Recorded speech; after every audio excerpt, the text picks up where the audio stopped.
Baiklah, Assalamualaikum. Anda bersama saya, Mas Syah Malak, dalam Gebang Getaran episod ketiga pada minggu ini. Baiklah, susulan kenyataan Menteri Kanan Pendidikan Datuk Dr. Muhammad Razif Chitin mengenai seramai 2,500 guru yang masih belum divaksin, justru pada kali ini kami di Gebang Getaran akan mengupas tajuk yang menjadi perbualan ramai, iaitu guru enggan vaksin, apa nasib murid. Kita ikuti kupasan lanjut bersama Presiden Ikatan Guru-Guru Muslim se-Malaysia, iGuru, Muhammad Azizi Hassan.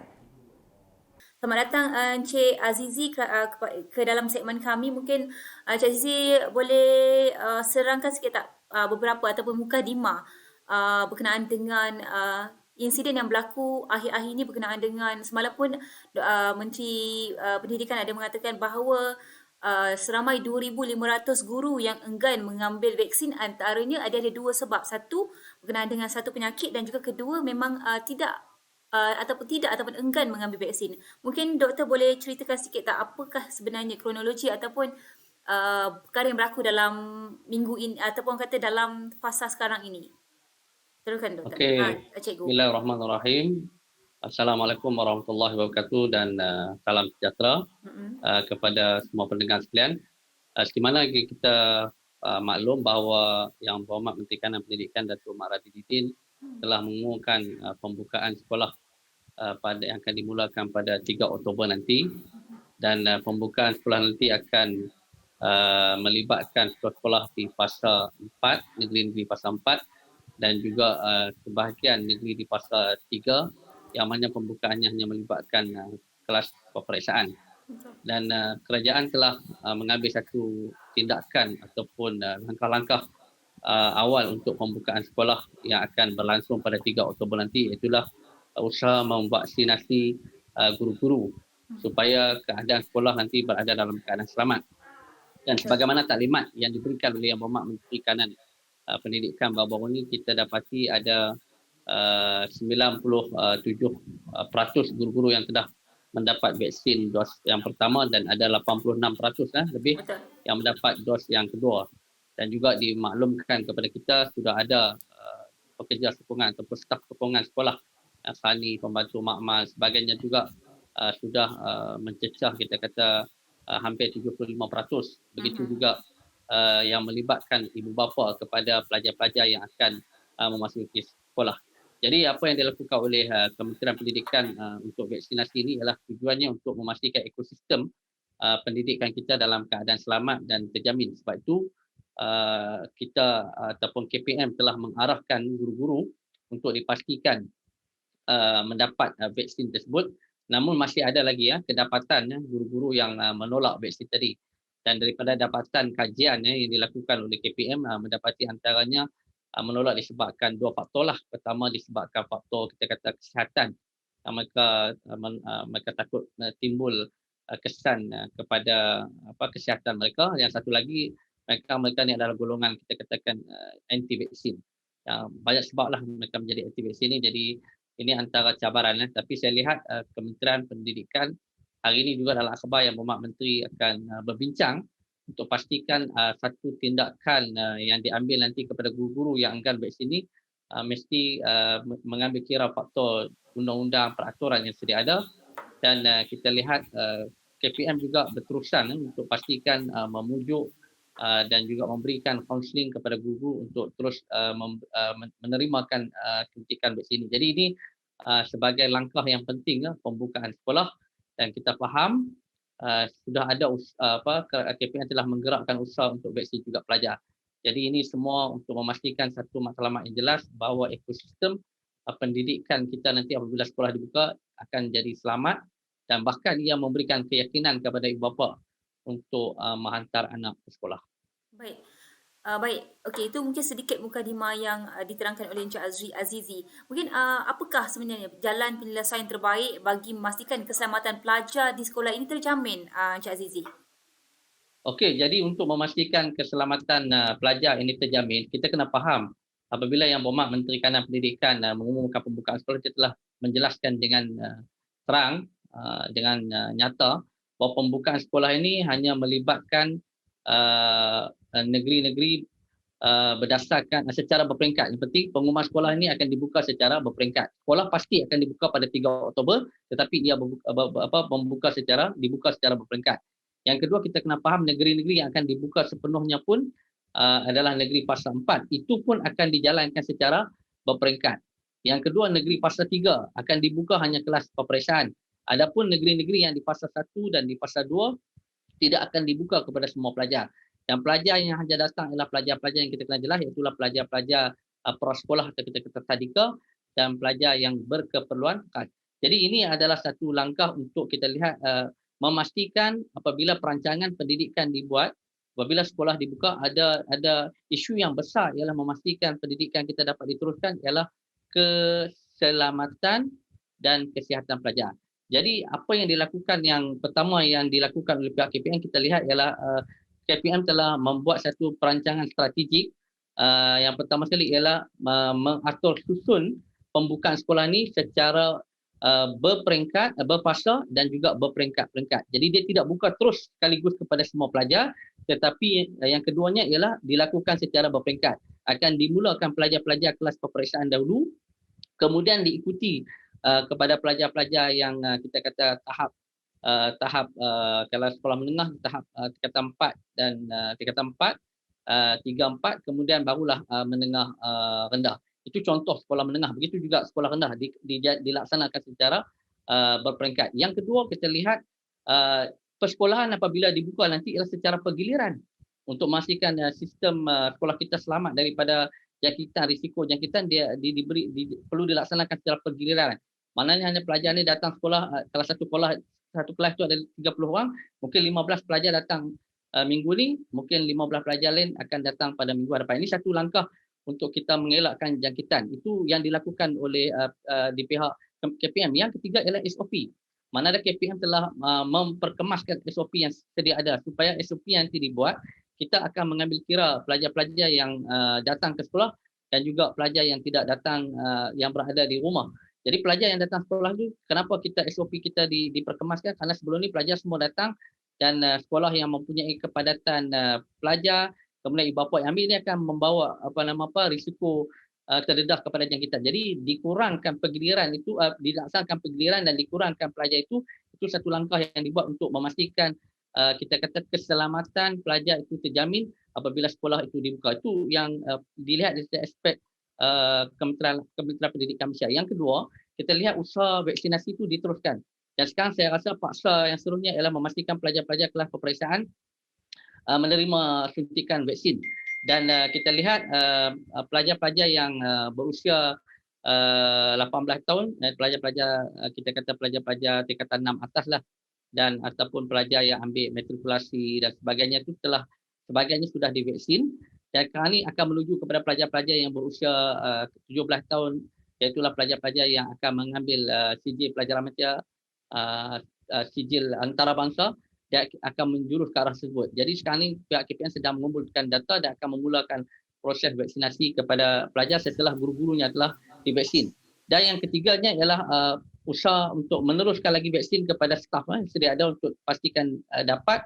Begitu juga ibu bapa yang menghantar anak-anak pun, komuniti yang berada di sekolah tu akan dipastikan majoritinya akan mendapat vaksin. Sebab itu fasa ini berubah berdasarkan kepada bilangan penduduk setempat kawasan itu yang menerima vaksin. Jadi ini akan memudahkan keputusan-keputusan dibuat sama ada sekolah dibuka ataupun tidak. Jadi langkah dari sudut kita lihat usaha KPM mengemas-kinikan ataupun membuat satu dasar yang jelas apabila pembukaan sekolah, dikemas-kinikan dengan disokong dengan usaha Kementerian Kesihatan Malaysia untuk menyegerakan, mempercepatkan vaksin. Ini adalah langkah untuk penyelesaian kepada sedia ada. Dan yang paling penting saya lihat di sini ialah kerjasama semua pihak. Mana ada penting ibu bapa, guru-guru dan murid-murid supaya faham dan semua kena patuh kepada peraturan supaya aspek keselamatan ini akan tetap menjadi keutamaan dalam menentukan pembukaan sekolah. Okey, kita berbalik dengan apa yang tadi Encik Azizi katakan berkenaan dengan isu vaksin. Ibu bapa perlu divaksin, anak-anak juga perlu divaksin dan juga guru juga perlu divaksin. Jadi soalan saya seterusnya Encik Azizi, adakah jalan penyelesaian kerajaan untuk tidak membenarkan guru-guru yang tidak divaksin mengajar di dalam kelas satu penyelesaian yang adil untuk guru-guru lain. Sedangkan kalau kita lihat ada yang mengatakan dan ada juga yang cuba membandingkan mengatakan gaji sama, skop kerja juga sama. Jadi tugasan guru yang divaksin orang kata lagi banyak kerana guru yang tidak divaksin ini perlu mengajar murid di orang kata PDPR ataupun tidak bersemuka dengan anak murid one to one. Jadi mungkin doktor boleh Cik Aziz boleh komen sikit tentang isu ini. Okey, baik. Di mana yang kita faham dan saya bersetujulah dengan kenyataan yang Berhormat Menteri Kanan Pendidikan baru-baru ini untuk tidak membenarkan guru-guru yang tidak menerima suntikan vaksin ini untuk tidak hadir ke sekolah, dan mereka dihalang daripada hadir ke sekolah untuk tujuan pengajaran di sekolah apabila sekolah dibuka pada Oktober nanti. Sebab itu kita kena faham guru-guru yang telah menolak vaksin ini ada dua kategori. Pertama, dia menolak vaksin ini disebabkan faktor kesihatan. Yang kedua disebabkan faktor kita kata terpengaruh dengan kita kata pahaman ataupun ideologi anti vaksin. Jadi ini kita kena pasti kenapa mereka menolak tidak mau menerima suntikan vaksin. Jadi bagi guru yang menolak disebabkan faktor kesihatan yang ini dikatakan ramai, jadi kita boleh terima dan mungkin pihak Kementerian Pendidikan akan ada tindakan untuk menangani guru-guru yang menolak vaksin disebabkan faktor kesihatan. Yang ini mereka ni mungkin tidak dibenarkan untuk mengajar disebabkan kita tidak mahu jangkitan ataupun kita kata risiko jangkitan itu akan menular di kalangan pelajar dan juga rakan-rakan guru. Dan ini akan membawa kesan dalam proses pembelajaran apabila sekolah dibuka nanti. Jadi apa yang dibuat oleh KPM itu adalah satu langkah yang praktikal untuk pastikan guru-guru tidak hadir ke sekolah disebabkan keutamaan kepada aspek kesihatan dan keselamatan murid dan juga warga guru itu tetap menjadi keutamaan, termasuk juga staf-staf sokongan yang berada di sekolah. Namun dalam hal ini saya melihat KPM telah mengumumkan ataupun membuat pelan taktikal untuk guru-guru yang tidak hadir ke sekolah ini tetap menjalankan tugas mereka sebagai guru ataupun pendidik, sama ada mereka diberikan tugasan mengajar secara PDPR ataupun mereka melaksanakan kerja-kerja yang tidak melibatkan secara bersemuka ataupun mereka bekerja secara online. Jadi ini adalah satu, kita tidak nampaklah satu kita kata beban, mungkin ada sebahagian menampak ia satu beban kepada guru-guru lain yang terpaksa menanggung tugas tersebut. Tapi kita kena ingat bahawa pembukaan sekolah nanti ia bukanlah pembukaan secara serentak. Sebab itu kita sebut tadi, pembukaan tadi ia secara berfasa dan berperingkat. Jadi pergiliran itu akan berlaku. Dan kaedah yang digunakan ialah kaedah pembelajaran secara hybrid ataupun pembelajaran secara kita kata teradun.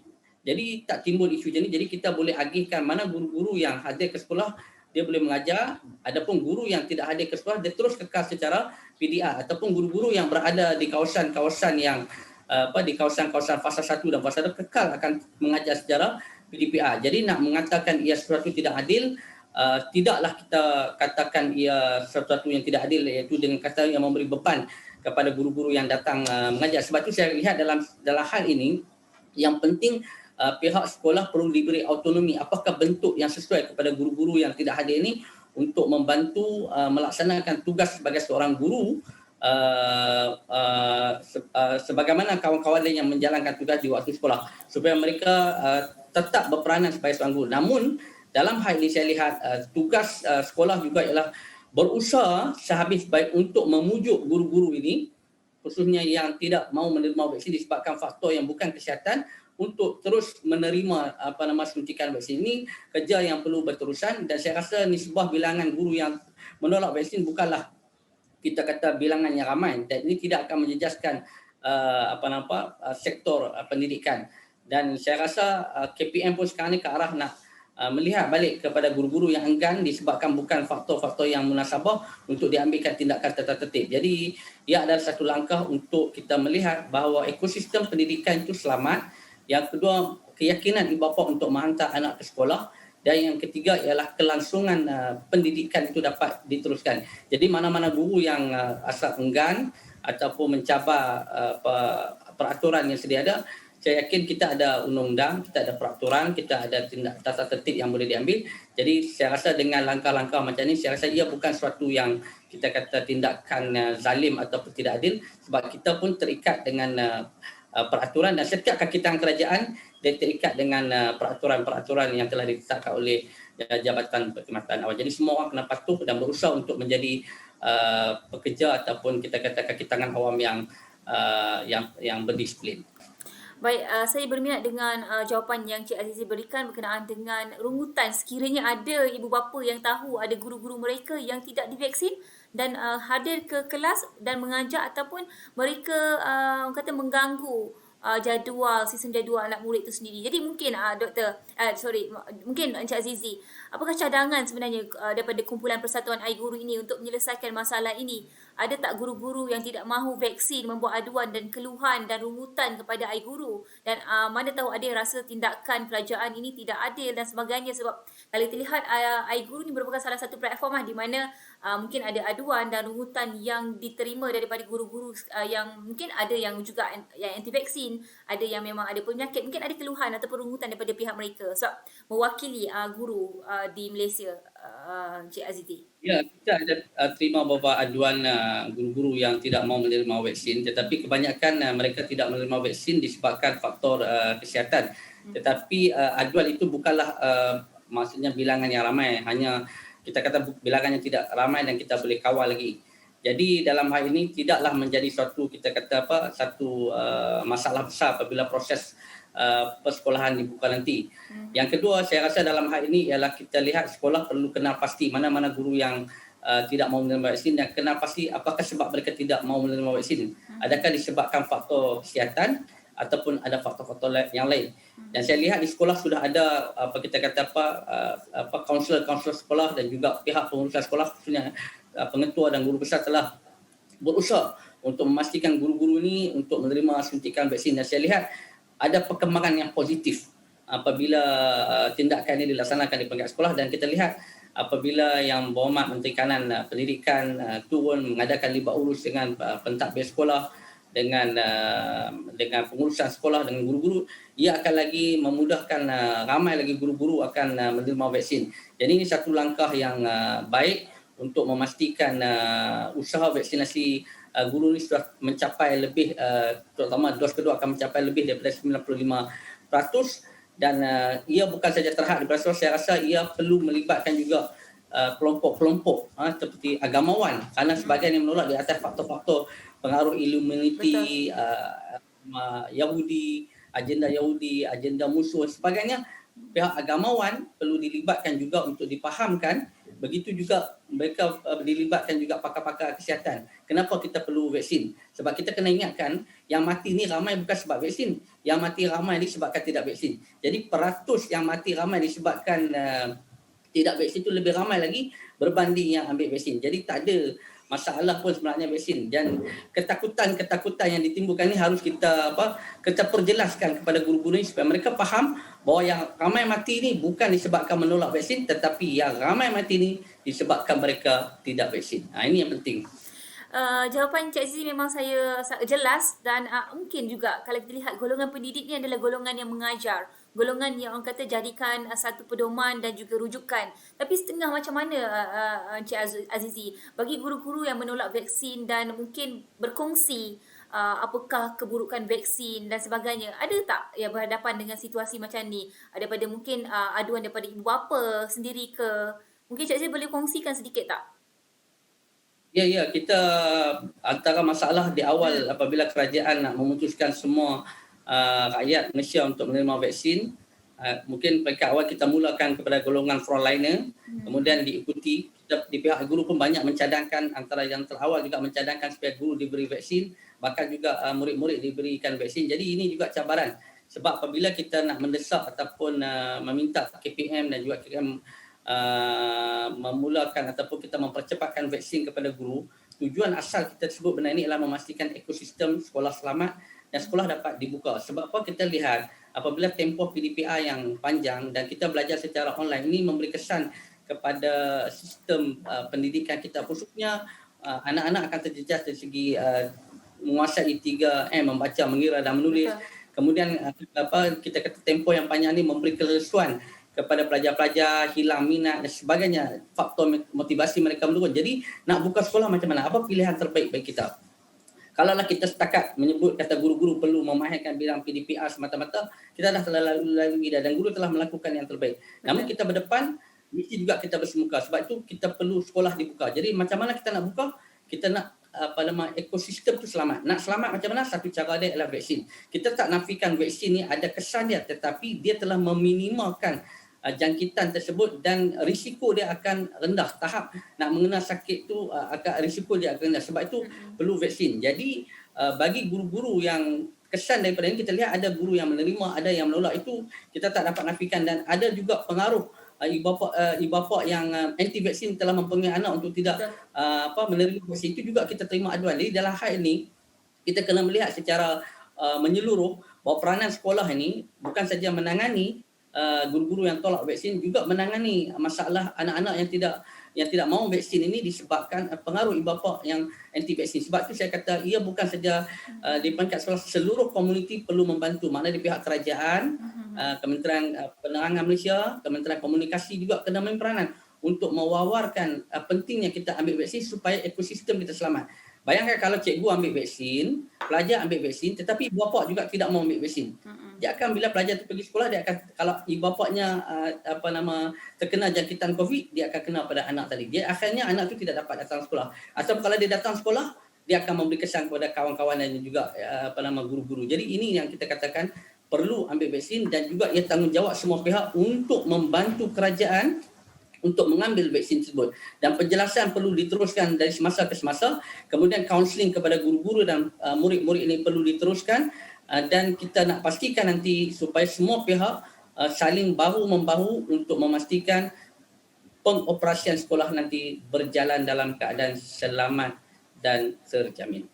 Baik, terima kasih Encik Azizi. Mungkin soalan terakhir saya, apakah nasihat dan pandangan Encik Azizi kepada guru yang anti vaksin ini? Kalau kita nak lihat sebut anti vaksin ini macam terlalu ayat tu macam teruk, tapi sebenarnya memang wujud kalangan golongan yang seperti ini yang memang anti vaksin, yang mungkin daripada anak dia pun lahir memang tidak divaksin, dan juga mempengaruhi orang kata kawan-kawan yang lain, ataupun macam mana pandangan dan nasihat Encik Azizi kepada tak kisahlah guru ataupun ibu bapa ataupun anak yang terpengaruh dengan anti vaksin ini? Jadi nasihat saya simple saja, jangan takut ambil vaksin. Kerana tak ramai yang mati disebabkan vaksin, tetapi yang ramai yang mati disebabkan tidak ambil vaksin. Yang kedua, jangan terpengaruh dengan agenda-agenda luar yang mengatakan vaksin ini adalah agenda Yahudi dan sebagainya. Sebab apa? Sebab para ulama kita telah menjelaskan bahawa ini mematuhi syariat, dan Islam membenarkan kita mengambil vaksin. Sama ada kita mengambil vaksin, kita makan makanan taman, semua itu adalah ikhtiar. Dan kita berikhtiar untuk memilih yang terbaik. Maka pilihan yang terbaik kepada kita lakukanlah. Dalam masa yang sama kita berserahlah kepada Yang Maha Esa. Sebab itulah mengambil vaksin itu adalah satu ikhtiar yang baik. Begitu juga kita makan adalah satu ikhtiar yang baik. Semua itu untuk memastikan apa yang kita lakukan ini supaya kita memberi kebaikan bukan pada diri kita, tetapi juga keselamatan dan kebaikan kepada orang yang di sekeliling kita. Baik, terima kasih Encik Azizi atas semua pendapat dan pandangan berkenaan dengan tajuk kita pada hari ini, iaitu guru enggan vaksin, apa nasib murid. Jadi sedikit sebanyak perkara ini mungkin kita dapat sentuh dan boleh ceritakan kepada masyarakat berkenaan pentingnya pengambilan vaksin, dan juga orang kata pentingnya orang kata pengaruh-pengaruh yang kata yang baik yang boleh disampaikan kepada sama ada guru, ibu bapa maupun orang kata di masyarakat sekeliling kita. Baik, itu sahaja perkongsian kita setakat hari ini. Saya rasa dalam setengah jam macam tu. Terima kasih kepada Encik Azizi atas perkongsian dan kesudian untuk bersama Gebang Getaran pada minggu ini. Mungkin kata-kata terakhir Encik Azizi sebelum kita menamatkan program kita pada hari ini. Okey, kata-kata saya teruskan meneruskan kita mengambil vaksin, dan pastikan vaksinasi yang kita ambil itu demi untuk kebaikan semua pihak, bukan untuk diri kita tetapi keselamatan kita bersama. Jadi sama-samalah kita berusaha mengambil vaksin demi untuk kebaikan insan yang lain. Okey, terima kasih banyak-banyak. Assalamualaikum. Jumpa lagi pada episod akan datang. Mungkin ada rezeki kita akan berjumpa lagi dengan Encik Azizi. Alright, terima kasih saudara saya Masya Allah. Minta maaf kalau ada sekiranya terkasar bahasa sepanjang perbualan kita pada hari ini. Apapun yang baik itu datang daripada Allah, dan yang buruk itu datang daripada diri saya sendiri. Assalamualaikum warahmatullahi wabarakatuh. Baiklah, itu sahaja setakat minggu ini. Jumpa kami pada episod seterusnya yang kami akan mengupas tentang topik terkini.